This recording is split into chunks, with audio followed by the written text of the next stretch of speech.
par ta connaissance hata kwa ufahamu wako que tu peux faire disparaître la montagne qui est de toi. ke wewe unaweza kupoteza ile mlima iko mbele yako. Mais la réponse est c'est par son esprit. Qui? Dieu. Jibu inasema ni kwa roho yake. Nani? Mungu. Et nous y avons nagé sur ce thème matin et soir. Tulitembelea pa hiki shina kabisa asubuhi mpaka magharibi. Matinée prophétique, soirée prophétique. Ilikuwa ni asubuhi ya unabii, magharibi ya et on unabii. a été béni exceptionnellement. Na tulibarikiwa binafsi. On a été délivrés tous exceptionnellement. Na asema tulifunguliwa binafsi. Et on a été béni et délivré. Na tulibarikiwa na tulifunguliwa. Alors que ce matin, lakini asubuhi je vais toucher un petit point qui est très important. Tapapasa nukta moja ya muhimu. Et ce point va vous bénir aussi. Na ile nukta itawabariki tena. Nous allons récupérer tutenda kukomboa ce bien qui était dans le monde éternel.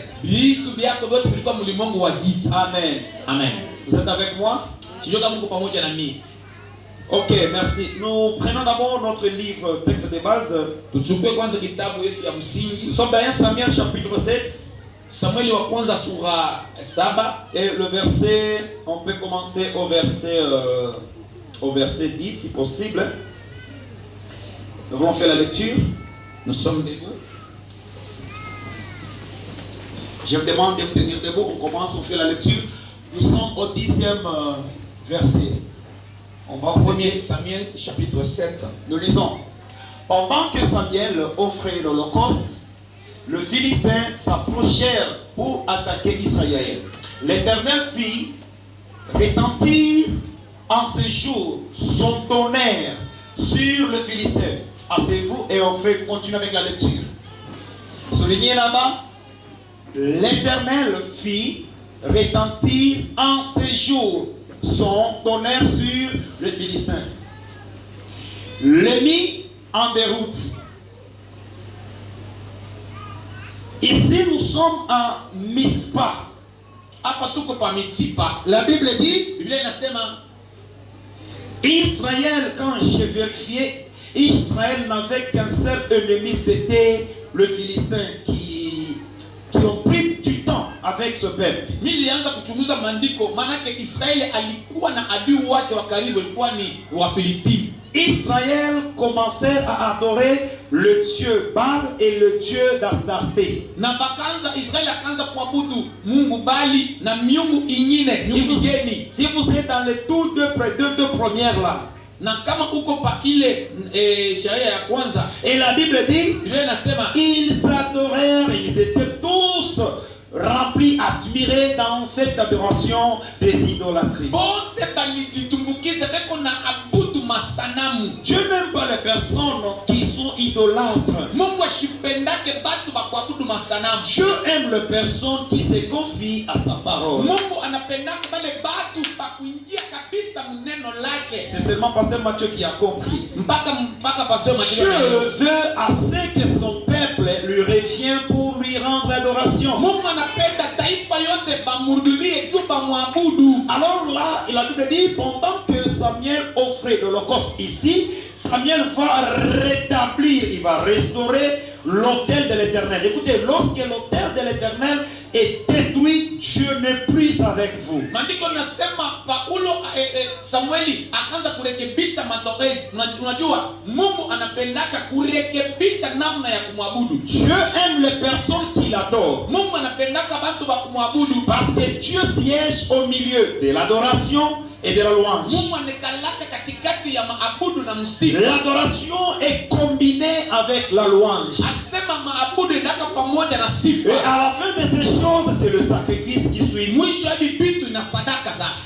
Israeli en étant adorateur vile alikuwa muabudu de Baal ya Bali qui était le dieu de Philistin, alikuwa ni mungu wa Filistini. Dieu va se retirer. Mungu akajikokota. Et la Bible dit, na Biblia inasema ils sont restés sous contrôle des Philistins. Na bakakuwa bakichunguza bakongoza na Wafilistini. Mais lorsque vous vivez dans le péché, vous devenez de plus en plus très dangereux et vous serez vraiment à la portée de tout mal. Ndugu yangu, wakati uko karibu na dhambi unatenda dhambi unakuwa uwazi mabaya yote itakugusa. Et maintenant la Bible dit, Biblia inasema Samuel, il a rencontré Dieu dans la prière. Samueli akakutana na Mungu maombi. Il supplie Dieu Eko na si Mungu pour que Dieu Mungu renouvelle encore son amour une fois de plus à son peuple.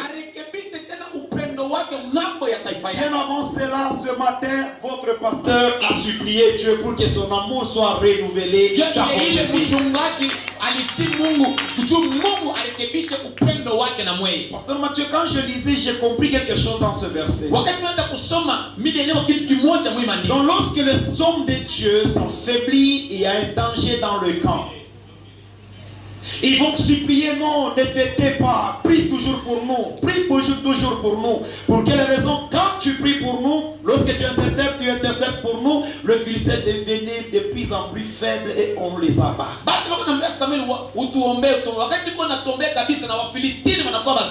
Ici, lorsque le Philistin, au verset 8, lorsque le Philistin, ils vont apprendre que Israël était dans cet endroit qu'on appelait Mitzpah. Israël n'était pas là pour attaquer le Philistin. De la même manière que vous n'avez pas attaqué vos ennemis, mais ils vous suivent toujours. Et à des fois, vous vous plaignez en disant que je n'ai pas de problème avec eux, mais pourquoi ils m'en veulent toujours du mal? Ne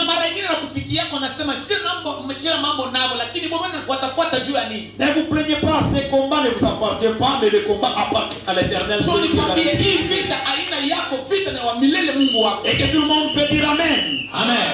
Et la Bible dit, Samuel va réunir tout le monde. Et là, il va commencer à construire. Il rebâtit encore l'autel de l'Éternel. Et vous savez, l'autel ne demeure pas comme ça. Si et seulement, si que sur l'autel il n'y a pas le sacrifice, Dieu ne descend pas. Wow. Et la Bible dit, il va bâtir cet autel. Il va prendre maintenant le sacrifice. Il va le poser sur l'autel. Et la Bible dit, Dieu a créé la prière de son serviteur. Chers serviteurs de Dieu, Dieu a déjà entendu votre prière. Et le peuple de Dieu sera béni. C'est ainsi que lorsque le Philistin vient, ils viennent attaquer Israël, pendant qu'Israël n'avait pas attaqué le Philistin. À chaque fois, il ne faisait que méditer du mal vis-à-vis de la nation de Dieu. Alors lorsque ce peuple vient, Israël tout entier commençait à trembler. Ils vont maintenant parler avec le prophète Samuel. Prie pour nous, intercède pour nous, et ne cesse pas d'intercéder. Lorsqu'il priait, le Philistin devenait de plus en plus faible. Maintenant écoutez la prière et l'holocauste, écoutez ce que ça va faire. La Bible dit, l'Éternel fit retentir en ces jours son tonnerre sur le Philistin. Le tonnerre, quand même, tout le monde a déjà vu la pluie, entendre la pluie. Les choses là qui retentissent, on appelle le foudre, le coup de foudre. Alors la Bible dit, il faisait à faire entendre le coup de tonnerre dans le camp des ennemis, pas dans le camp de son nation, mais dans le camp des ennemis. Et quel est le résultat de ce tonnerre? Et il mit en déroute. C'est-à-dire leur marche devenait difficile. Pour t'atteindre, il faut qu'ils deviennent plus vite que toi. Mais si Dieu va retarder leur marche, il ne t'atteindra jamais. Écoutez ce matin, Dieu accepte de retarder tes éloignements. Mais ce verset peut faire référence à nos difficultés. Maintenant, le vrai adorateur, la Bible dit, sortir de Mitzpah. On n'a pas besoin de parler de Mitzpah, nous sommes à Kasubalesa. Ils sortirent de Kasumbalesa Ibanatoka Mkasumbalesa et poursuivirent leurs ennemis na peko nafuata maadui yako et le bâtirent. na wakawapiga. Écoutez, Dieu vous a déjà donné la victoire. Mungu aweza kupa ushindi Lorsque vous êtes levé wakati ulisimama et attaquez les ennemis, na uende shambulia et adui. vous allez les battre, ce n'est pas par votre force, Utawapiga sio kwa nguvu mais yako. parce que Yahweh est de notre côté. Tu Jehova na kwa eko Est-ce pembeni qu'on peut yako. acclamer pour ces grands dieux? Tabia Mungu mkubwa na Et lorsqu'on va sortir dans la prière, Yeye tutatoka mu maombi. durant toutes ces 30 jours, Muhimu siku makumi on tatu. va battre nos ennemis. Tutaenda kupiga maadui Et yetu ils seront en déroute. na watakosa salama On moja va wapo. l'exterminer. Na tutaenda kuwamaliza. Dieu est de notre côté. Mungu yuko upande wetu. Dites à votre voisin, Dieu est de notre Ndio côté. aliyesema Mungu yuko upande C'est wetu. lui et que nous allons attaquer nos ennemis. Aliyesema tutaenda kuwashambulia maadui Il yetu. lui encore, on va attaquer nos ennemis. Aliyesema tutaenda kushambulia maadui Et la yetu. victoire est de notre Na côté. ushindi ni upande wetu. Et on va le battre. Na tutaenda kuwapiga. Verset 12.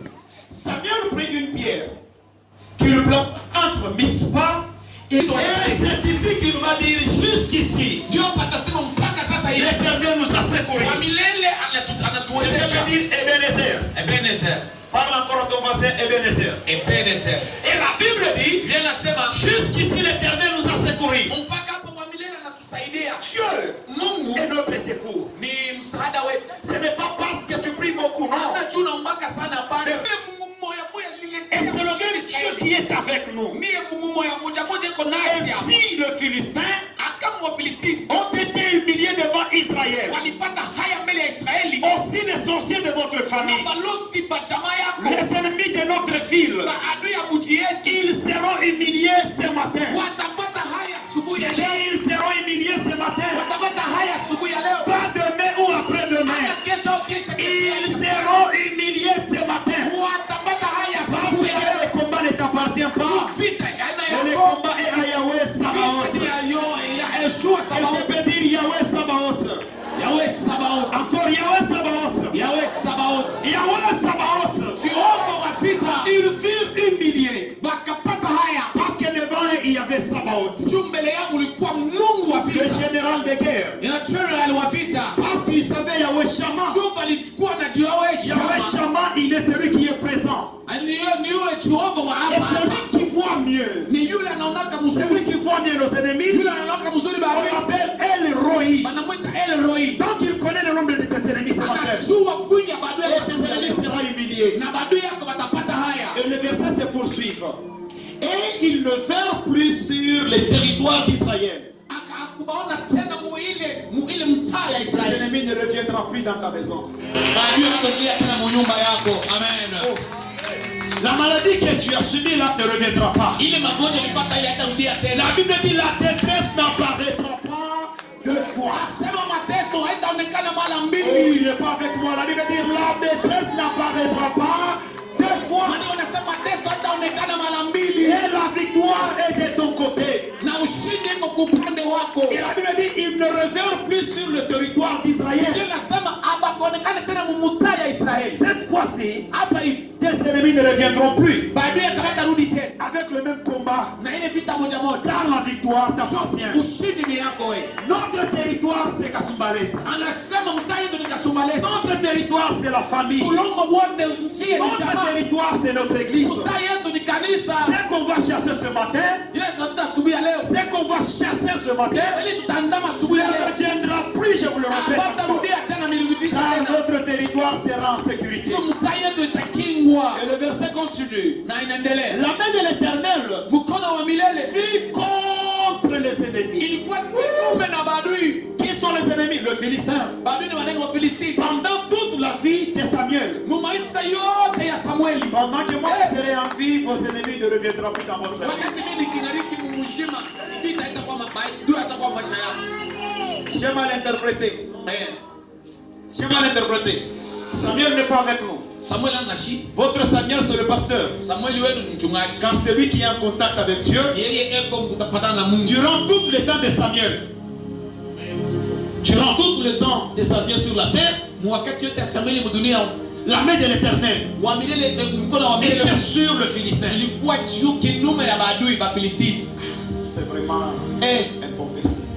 eh, La main de l'Éternel durant toute la vie. Donc si Samuel avait fait 100 ans, la main de l'Éternel était toujours sur les ennemis. Si Samuel a tiré pendant 3 ans, toutes ces 3 ans étaient considérées comme les années d'épée. Que Yahweh Shalom te donne la paix. Que Yahweh Shalom te fait entrer dans la paix. Il restaure la paix dans ton mariage. Il restaure la paix dans ton ministère. Il restaure la paix dans tes affaires. Car la main de l'Éternel repose sur tes ennemis. Regarde à ton voisin, ta voisine, ne dors pas, tu seras suspect. Et le verset continue au 14e. Regardez comment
au nom de Jésus.